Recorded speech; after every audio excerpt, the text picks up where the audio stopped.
humility, in my experience, is the single greatest combatant of negativity in the world. And I think people lose sight of that sometimes. They respond to negativity with the exact opposite, and puff up and show an overconfidence that generally fuels more negativity, and negativity does definitely beget more negativity. And so, especially in this culture that we are all a part of as strength athletes, it is very easy to get sucked into some form of just negative stimulus where people are just back and forth and nothing positive is coming from it. And the way to break that cycle, I've found, is to just humble yourself to the understanding that maybe it doesn't matter to everyone in the world exactly what I'm doing as an individual. And maybe if we took more time to focus on the positive impact that we can have on others, regardless of what our medium is, in my case, weightlifting and making videos about it, if we focus more on making a positive change for others, then the negativity seems to be less effective towards us, less prevalent towards us, and ultimately starts to die out a little bit.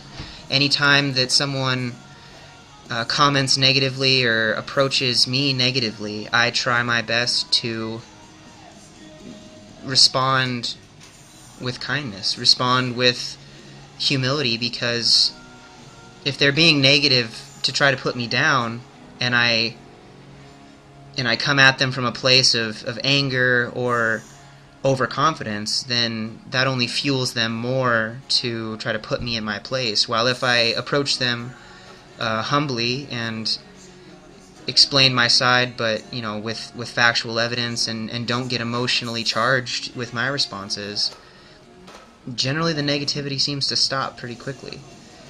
And I would like everyone to just kind of check that within themselves in these next few days, and then as you continue on doing what you do, because I feel like if people exercise the humility that they're all capable of, then we would all get along a lot better, and we'd see a lot more positivity in the world. So that's my soapbox for the day.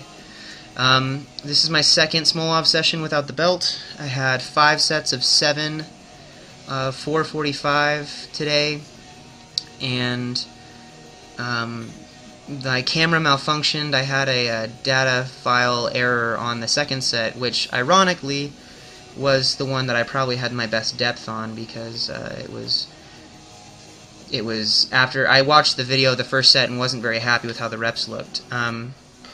It's becoming a trend that just about the second squat session of any training cycle I do or have done in probably the last year and a half, I have the same recurring groin, gracilis, adductor pain, cramp in my inner thighs, my groin up through my hips. Get really bad, and it messes with my depth and it messes with my technique, especially when I'm not wearing a belt. This happened with my second workout of the intense phase of Smolov last time I ran it. This happened with my second session of my squats with Shako the last time I ran it, and it just seems to be something that I can't figure out how to get rid of. I think maybe it's just the adaptation to whatever the new stimulus is through the programs. But needless to say, these squats were not as good as I wanted them to be. I was struggling with the weight itself. Felt fine. I felt like it was moving okay, but I was really struggling to get down to where I wanted to be and keep myself from collapsing fully.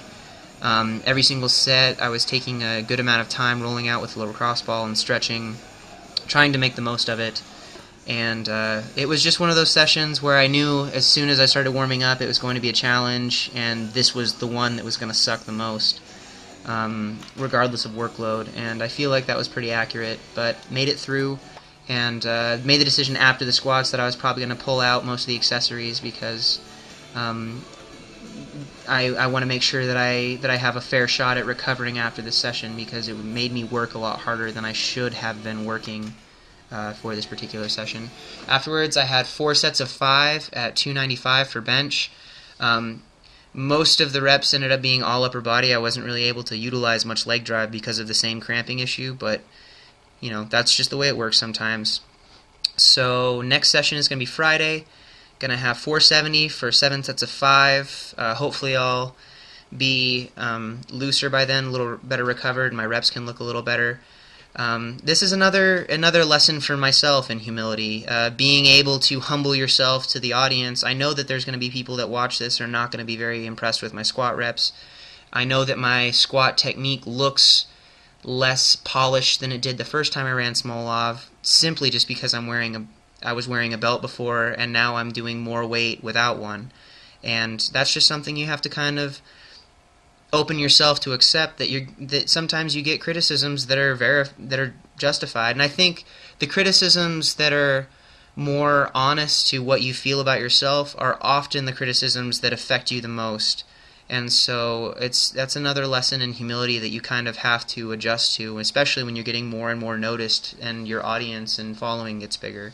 So anybody who's going through a growth in their own support system, just keep that in mind. When you start to find more success and you start to have to open yourself up to a little bit more humility, it can get a little tougher. So just keep that in mind for yourselves on your own journeys.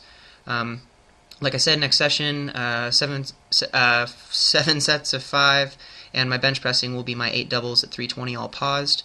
Thank you guys for watching. I hope that you learned something or got something from this, and you can take it away and in some way change positively or continue to move through life in a positive way. Thank you again. If you're not subscribed, please do that. I'd love to have you along, and I will talk to you on Friday. Thanks again. Bye.